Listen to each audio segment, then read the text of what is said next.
Doctor Sheikh से request करूंगा कि कृपया हमें अपने बारे में थोड़ा बताएं और अपने विचार रखें।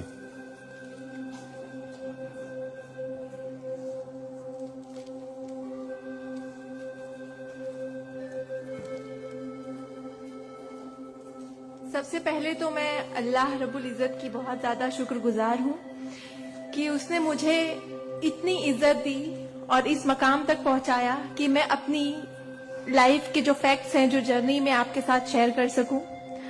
मैं बहुत ज्यादा शुक्रगुजार हूँ भारत विकास परिषद की प्रेसिडेंट सुनील शाह की, और उससे ज्यादा शुक्रगुजार हूँ यहाँ पे हमारे प्यारे डॉक्टर अनिल मुरारका सर की, जिनके सपोर्ट की वजह से हम बहुत सारी जगह पे जाते हैं और लोगों को मोटिवेट करते हैं।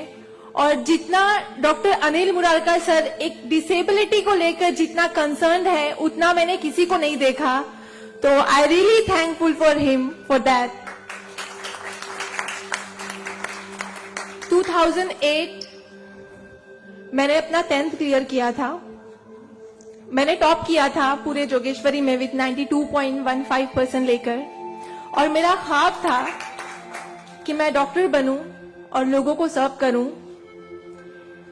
मैं मिडिल क्लास से ताल्लुक रखती हूं। मेरे जो अब्बू हैं वो वेजिटेबल वेंडर हैं, तो हमारे घर पे बहुत फाइनेंशियली प्रॉब्लम थी। तो मेरा बस एक ख्वाब था कि मैं डॉक्टर बनूं, लोगों की हेल्प करूं, और उसके लिए मैंने साइंस में एडमिशन लिया। देन 11 साइंस जब मैंने एडमिशन लिया, मेरा कॉलेज बैंड्रा में था और मेरा घर जोगेश्वरी में। मैं रोज लोकल ट्रेन से ट्रैवल करती थी Jogeshwari to Bandra. 7 October 2008 that was the day जब मैं कॉलेज से घर वापस आ रही थी। मेरे सेमेस्टर चल रहे थे उस वक्त, और सुबह 10 बजे का वक्त था। 10 बजे आप सब लोग मुंबई से बिलोंग करते हैं, सबको पता है लोकल ट्रेन में बहुत रश आर होता है। वो ट्रेन जब अंधेरी से निकली, मैं अपनी सीट से उठी और मुझे नेक्स्ट स्टेशन मेरा जोगेश्वरी था, मुझे वहां उतरना था। लेकिन मेरे सीट से उठने और स्टेशन के आने तक के बीच में वो एक लम्हा था जिसमें मेरी पूरी जिंदगी बदल गई। मैं जब सीट से उठी, उसके नेक्स्ट मोमेंट मैंने अपने आप को ट्रेन की पटरियों के नीचे पाया, और जब मेरी आंखें खुली तो वही ट्रेन जिसमें मैं ट्रैवल कर रही थी वो मेरी आंखों के ऊपर से बहुत तेजी से गुजर रही थी।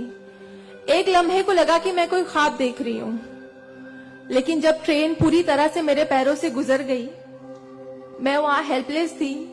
और जब बहुत दूर जाके किसी ने चेन रोकी, वो ट्रेन रुकी, और उस ट्रेन को रुकता हुआ देखकर मुझे एहसास हुआ कि मैं कोई ख्वाब नहीं देख रही हूं, मैं सच में ट्रेन से गिर चुकी हूं, और मैंने अपनी दोनों टांगे उस ट्रेन के पहियों के नीचे आ गई है जिसमें मैं ट्रैवल कर रही हूँ। वो पूरी 12 डब्बे की ट्रेन मेरे पहियों से गुजर गई, किसी ने चेन रोकने की हिम्मत नहीं की। और मैं जब वहां गिरी तो लोगों ने मुझे देखा, और 10-15 मिनट बाद काफी लोग आए, मेरे आसपास खड़े हो गए। मेरे पास सेलफोन नहीं था। मैंने अपनी बैग से उस वक्त डायरी निकाली, मैंने लोगों को फरियाद की, बहुत रिक्वेस्ट की, बहुत रोया वहां पर कि मेरे घर पे एक फोन कॉल करके बता दो कि मैं यहाँ पे हेल्पलेस पड़ी हूँ विथ हेवी ब्लीडिंग, मेरे बचने की कोई चांस नहीं है। एटलीस्ट मेरे घर वालों को पता होना चाहिए कि मैं यहाँ पे इस हालत में हूँ, मुझे लावारिस लाश बन के नहीं मरना है। बट उस वक्त मैं यही कहूंगी कि अल्लाह ताला की मसलहत थी। अल्लाह ताला उस वक्त जो मेरी तकदीर में था, किसी ने मेरी हेल्प नहीं की, और मैं वहां पे 30 मिनट ऑलमोस्ट मैं ट्रैक पर विथ हैवी ब्लीड, मेरे दोनों पैर ट्रेन के पहियों के नीचे आ गए थे। मैं उसी हालत में पड़ी रही और मैं कॉन्शियस थी। मैं बस लोगों के सामने रो रही थी कि मुझे कोई पानी पिला दो, कोई घर वालों को कॉल कर दो, लेकिन किसी ने हेल्प नहीं की। And after 30 minute I got railway help. Then मुझे गवर्नमेंट हॉस्पिटल लेकर जाते हैं, वहां पर भी कुछ ओटी स्ट्राइक होता है, मुझे फौरी ट्रीटमेंट नहीं मिलता है। एंड देन मेरा एक्सीडेंट सुबह 11 बजे होता है और मुझे 6 बजे जब मेरी फैमिली प्राइवेट हॉस्पिटल लेकर जाती है, then I got treatment. And उसके बाद 16 साल की थी मैं जब मेरे साथ ये एक्सीडेंट हुआ। आप समझ सकते हैं 16 साल की उम्र में 1 मिनट में मेरे 2 पैर कट गए थे, मैं डिसेबल हो गई थी, मैं हेल्पलेस हो गई थी, मैं खुद से उठ नहीं पा रही थी, ना बैठ पा रही थी, ना एक तरफ से दूसरी जगह मूव हो पा रही थी। मैं मेंटली डिसेबल हो गई थी, फिजिकली डिसेबल हो गई थी और फाइनेंशियली कंडीशन भी काफी वीक थी। वो सारी चीजें मेरे दिमाग में चल रही थी और जब लोग मुझे देखने आते थे तो कुछ लोग हमदर्दी में नेगेटिव कमेंट्स भी करते थे कि 16 साल की बच्ची है, 2 पैर खो दिए हैं, सारी जिंदगी माँ बाप के ऊपर बोझ रहेगी, ये जिंदा क्यों है, इससे अच्छा ये मर जाती। ये सारी बातें लोग आके जब मेरे सामने करते तो मेरे जहन में वो सारी बातें चलती कि सीरियसली मुझे अल्लाह ने जिंदा क्यों रखा। जब मुझसे दोनों पैर ही लेने थे 16 साल की उम्र में, मैं खुद से मूव नहीं कर सकती हूँ, मेरी मम्मी को इतना सब कुछ झेलना पड़ रहा है। जिस उम्र में मुझे अम्मी की हेल्प करनी चाहिए उस उम्र में वापस से मम्मी मुझे गोद में उठाकर लेकर जा रही है, वापस से मेरी खिदमतें कर रही है। तो मेरी जिंदगी का मकसद क्या है? मुझे दोबारा जिंदगी क्यों दी अल्लाह ने? मैं बहुत शिकायतें करती थी अल्लाह से, मैं बहुत रोती थी, लेकिन उस मुश्किल वक्त में मेरे कॉलेज, मेरे स्कूल टीचर्स और बहुत से ऐसे नेक बंदे भी थे जिन्होंने मुझे हौसला दिया। उनमें सबसे पहले मेरी फैमिली आती है, मेरी बड़ी सिस्टर की फैमिली आती है। मेरी मम्मी ने मुझे एक जुमला कहा जो जिंदगी भर और मैं हर फंक्शन में बोलती हूँ, वो कि बेटा तुम रो मत, तुम्हारे साथ आज जो ये हादसा हुआ है, अल्लाह ने तुमसे सिर्फ 2 पैर लिए हैं, तुम्हारे पास तुम्हारा दिमाग है, तुम इतनी फास्ट ट्रेन से गिरी हो, तुम्हारे सर पे चोट लग सकती थी, तुम्हारी जान जा सकती थी, लेकिन अल्लाह ने सिर्फ तुमसे 2 मामूली पैर लिए हैं। क्या पता फ्यूचर में तुम्हारे लिए बहुत कुछ रखा हो।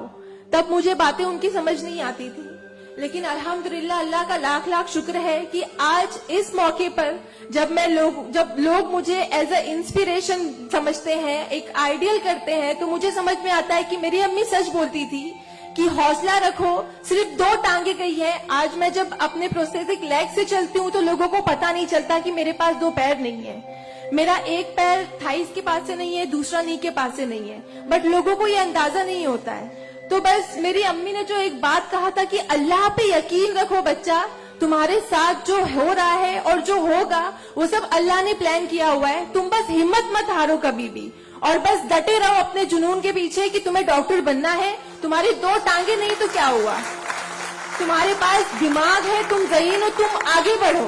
और क्या पता तुम आगे लोगों को आइडियलाइज कर, लोग तुम्हें आइडियलाइज करें इस चीज को लेके। मेरे doctor Sanjay Kantharia, orthopaedic surgeon, उन्होंने सबसे ज्यादा सपोर्ट किया इस बात को लेकर कि तू डॉक्टर बन।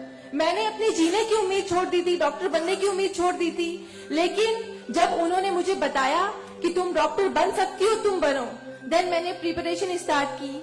सीईटी कॉमन एंट्रेंस टेस्ट होता है to getting in admission in medical college, मैंने वो क्रैक किया। I got 3rd rank all over Maharashtra in PH Kota.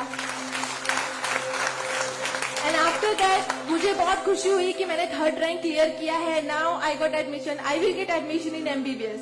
But वहां पर भी एक प्रॉब्लम थी मेरे लिए कि मुझे डिसेबल परसेंटेज 89% डिसेबल हूं मैं, और मेडिकल में एडमिशन के लिए 40 to 70 there is a criteria to get admission for MBBS. मैं मोर देन 70% डिसेबल हूं, ये कहकर मुझे उन्होंने डिनाई किया कि आप एलिजिबल नहीं हो, आप एमबीबीएस में एडमिशन नहीं ले सकते हो, आप डॉक्टर नहीं बन सकते हो। तो उस बात को लेकर मैं बहुत डिप्रेस हो गई। देन मैंने वापस अपने डॉक्टर से हेल्प मांगी, उन्होंने मुझे एक मशवरा दिया कि आप हाईकोर्ट जाओ, बॉम्बे हाईकोर्ट। और जिस बात के लिए एक नॉर्मल स्टूडेंट को सिर्फ पढ़ाई करनी होती है, अच्छा रैंक लाना होता है, मुझे उस चीज के लिए मैंने वो किया, लेकिन उसके बाद भी मुझे बॉम्बे हाईकोर्ट जाना पड़ा। एंड मैं गई, मैंने अब हार नहीं मानी और मैं गई, बिकॉज वो मेरा हक था, मुझे डॉक्टर बनना था। और जब मैंने वापस अपनी नॉर्मल जिंदगी स्टार्ट की अपने प्रोस्थेटिक लेग से, मैंने आना जाना शुरू किया, अकेले ट्रेन ट्रैवल करना शुरू किया, देन मैंने रियलाइज किया कि मेरे अंदर कोई कमी नहीं है, मैं एक नॉर्मल लड़की हूँ, मेरे पास पैर नहीं तो क्या हुआ, मैं लोगों को सर्व कर सकती हूँ, मेरे अंदर पैशन है डॉक्टर बनने का। तो मैंने वो बस अल्लाह पे यकीन रखा और मैंने ये सोचा कि अगर अल्लाह ने मेरी किस्मत में रखा है डॉक्टर बनना तो मैं जरूर कोर्ट में फाइट करूंगी। एंड देन मैं बॉम्बे हाई कोर्ट गई इन 2011 और वहां पे मेरा केस मोहित शाह, चीफ जस्टिस मोहित शाह ने देखा, उन्होंने मुझे ऑब्जर्व किया, मेरे प्रीवियस स्टडी रिकॉर्ड्स देखे, वो सारी चीजें देख के, और उन्होंने जब मेरा पैशन देखा डॉक्टर बनने का, सर्व करने का, देन उन्होंने मेरे फेवर में फैसला दिया। एंड 2011 अल्लाह का लाख लाख शुक्र है कि मुझे इंडिया के टॉप मोस्ट कॉलेज में एडमिशन मिला, which is Seth GS medical college and KM hospital. Then 2011 में मैंने अपना एमबीबीएस में एडमिशन लिया। वो जर्नी बहुत आसान नहीं थी मेरे लिए, क्योंकि मेरे पास 2 पैड नहीं है, और जब मेरी काउंसलिंग चल रही थी एडमिशन को लेकर, तो काफी जो डॉक्टर्स का पैनल था उन्होंने मुझे बहुत कुछ हकीकत बताई थी कि आपके लिए डॉक्टर फील्ड आसान नहीं है, इसमें पढ़ाई करना 5.5 साल, आपको एक ओपीडी से दूसरी ओपीडी जाना होगा, और तब मैं 2 क्रचेस यूज करती थी मेरे लिए। तो आपके लिए बिल्कुल भी आसान नहीं है, आप हार जाओगे, 1 साल पढ़ोगे, दूसरे साल आप डिनाई कर दोगे, एडमिशन नहीं लोगे, आप गिव अप कर लोगे। लेकिन बस मैंने दिल में ठान लिया था कि मुझे इन्हें गलत साबित करना है, और मुझे लोगों को प्रूव करके दिखाना है कि एक लड़की जो 89% डिसेबल है, जिसे लोग ये कहकर सुनाते थे कि सारी जिंदगी माँ बाप के ऊपर बोझ पर बनी रहेगी, उन्हें प्रूव करना है कि मैं डॉक्टर बन के लोगों को सर्व कर सकती हूँ। और जो मेरे दूसरे डिसेबल भाई बहन हैं, उन्हें भी शो करना है कि after disability, after accident, post accident जो लाइफ होती है वो आप नॉर्मल गुजार सकते हो अपने हौसले की बनिस्बत। तो मैं बस 5.5 साल मैंने बहुत कोशिश की, बहुत दर्द सहे, लेकिन मैंने अल्हम्दुलिल्लाह 2016 में फर्स्ट क्लास से मैंने अपना एमबीबीएस क्लियर किया। और इस बात को देखते हुए मुझे बहुत खुशी होती है, इस बात को बहुत प्राउड मोमेंट था मेरे लिए कि इन 2016 ऑन वुमेन्स डे 8 मार्च मुझे बॉम्बे हाई कोर्ट में फेलिसिटेट किया गया, जो एक हिस्टोरिक मोमेंट था वहां पर कि आउटसाइड से किसी को उन्होंने फेलिसिटेट किया। देन उसके बाद मुझे काफी कॉल्स आए एज अ मोटिवेशनल स्पीकर, मुझे काफी अवार्ड्स मिले, और तब मैंने सोचा कि मेरी जर्नी सिर्फ एमबीबीएस तक नहीं है, मुझे लोगों को और प्रूव करना है कि 89% डिसेबल होके अगर मैं एमबीबीएस कर सकती हूँ, तो मुझे मेडिकल फील्ड की हायर डिग्री अचीव करनी है, which is MD, medicine in doctor in medicine. Then मैंने उसके लिए भी कॉमन एंट्रेंस टेस्ट दिया, and again I got third rank in all over Maharashtra. और यहाँ पर भी देन अगेन उन्होंने प्रॉब्लम क्रिएट की मेरे लिए। After completing my MBBS with flying colours, उन्होंने वापस मेरा मेडिकल एडमिशन डिनाई किया कि आप नहीं कर सकते हो because you are 89% disable. Then मुझे एक बहुत हम्बल इंसान मिले, member of parliament Kirit Somaiya sir, उन्होंने फौरन से मेरी एप्लीकेशन सेंट्रल हेल्थ मिनिस्टर के पास लेकर गए, और वहां से विद इन 2 डेज ये जो क्राइटेरिया है 40 to 70% डिसेबिलिटी का मेडिकल में एडमिशन के लिए, this is a 20 years old clause, और विद इन 2 डेज ये क्लॉज चेंज करवाया उन्होंने बिकॉज ऑफ माई एप्लीकेशन। वो क्लॉज चेंज होके बस ये है कि मिनिमम 40% क्राइटेरिया है, और मोर देन 70% जो भी डिसेबल हैगा they will get admission in medical field. तो मेरी जो जर्नी थी यहाँ तक की, और उसके बाद मैंने रिसेंटली 2019 में मैंने एमडी में एडमिशन लिया, और with same college Seth GS medical college in KM hospital, और मैं अभी रिसेंटली फर्स्ट ईयर रेसिडेंट हूँ एमडी पैथोलॉजी में। मेरी जो यहाँ तक की जर्नी है, मैंने बहुत अच्छे से तो नहीं बताया आपको, लेकिन बहुत सारी बातें मिस है इसमें बिकॉज मेरे पास टाइम नहीं है, आप लोगों को भी लेट हो रहा है। लेकिन ये सारी जो मेरी जर्नी है, ये सब बताने का मकसद यही है आप लोगों को कि जिंदगी में देखो चाहे कुछ भी प्रॉब्लम आए, बिकॉज मेरी लाइफ में मुझे लगता है कि सारी प्रॉब्लम्स थी, फाइनेंशियल प्रॉब्लम्स थी, फिजिकल प्रॉब्लम थी, मेंटल प्रॉब्लम थी, सारे ऑड्स थी मेरी लाइफ में, लेकिन मैंने बस 2 चीजें ध्यान में रखी। एक तो मेरी अम्मी की बात की अल्लाह पर यकीन रखो, अल्लाह अपने बंदों से 70 माओं से ज्यादा प्यार करता है। एक माँ हमारी छोटे से दर्द को बर्दाश्त नहीं कर सकती, वो तो 70 माओं से ज्यादा प्यार करता है, तो हमें दर्द में कैसे रख सकता है वो? तो उसने जरूर कुछ अच्छा रखा है हमारे लिए। अगर छोटी सी प्रॉब्लम आई जिंदगी में तो उससे हार नहीं मानो, उससे लड़ना सीखो, हमेशा अपना हौसला जिंदा रखो, बिकॉज आपके पास अगर हौसला है तो आपकी ये जिंदगी जीने की उमंग रहेगी, बिकॉज बगैर हौसले के कोई जिंदगी नहीं जी सकता। तो आप लोग प्लीज, अगर छोटी से छोटी प्रॉब्लम भी आए, कोई भी परेशानी आए, आप लोग लड़ना सीखिए और जिंदगी जीना सीखिए। बिकॉज मेरे एक्सीडेंट के बाद मुझे लगा मैं इतनी सारी कोशिशें नहीं करती तो मैं आज यहाँ पर खड़ी होके एज अ डॉक्टर आप लोगों से इंटरेक्ट नहीं हो रही होती। तो बस कभी भी हार मत मानिए। और ये एक शेर है आप सबके लिए, हौसले की तुर्कश में कोशिश का वो तीर जिंदा रख। तरकश मतलब जिसमें तीर रखते हैं। हौसले की तरकश में कोशिश का वो तीर जिंदा रख। हार चाहे जिंदगी में सब कुछ, हार जा चाहे जिंदगी में सब कुछ, मगर फिर भी जीतने की उम्मीद जिंदा रख। Thank you so much, thank you all of you, मुझे इतने अच्छे से सुनने के लिए। और मैं बहुत ज्यादा थैंकफुल हूँ डॉक्टर अनिल सर की और भारत विकास परिषद की कि उन्होंने मुझे इतना सुनहरा मौका दिया आप लोगों से इंटरैक्ट का। Thank you. धन्यवाद।